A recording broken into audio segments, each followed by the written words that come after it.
Dylan, the young blue dragon, lived deep in the Rockstone Mountains of Scotland. Every day, the playful young dragon woke up early in the morning and flew all around the mountains and valleys, looking for something to do. When he was hungry, he would go home to his cave, where Mummy Dragon would have hot soup ready for his dinner. "Wash your wings and get ready for tea. I've made your favorite today, darling, pea and toad soup," said Mummy Dragon. Dylan sighed, "Thank you, Mum," he said sadly. "Whatever is the matter, son? Every day you come back home happily for your tea, but today you look so sad," inquired Mummy Dragon. "I'm lonely, Mum. I can't find anyone to play with. In all the lakes, mountains, and valleys in Rockstone, there isn't a single dragon for me to play with," he grumbled. "Well, how about this for an idea? Why don't you fly down to the village playground and see if the children there want to play with you?" Dylan woke up bright and early the next day. He was very excited that he would soon have friends to play with every day. He put on his baseball cap and school tie and flew past the valleys and mountains until he reached the little village of Falkirk.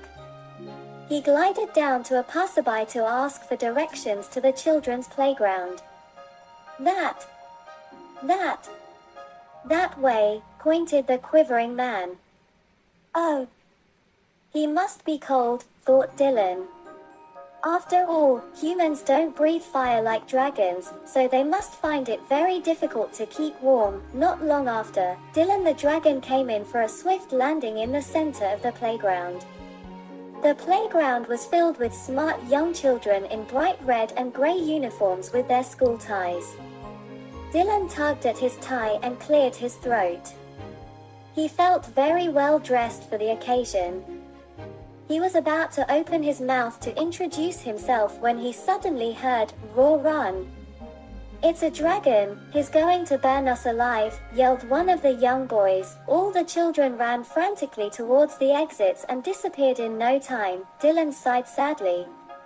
All he wanted was some friends to play with, but clearly humans were very scared of dragons. He flew home with his head hung low to see what Mummy Dragon had made for tea. The next day, Dylan decided to try and make friends with the children in the playground again. He tucked his white handkerchief in his left gill and scooped up a large branch lying on the floor. He made it into a white surrender flag.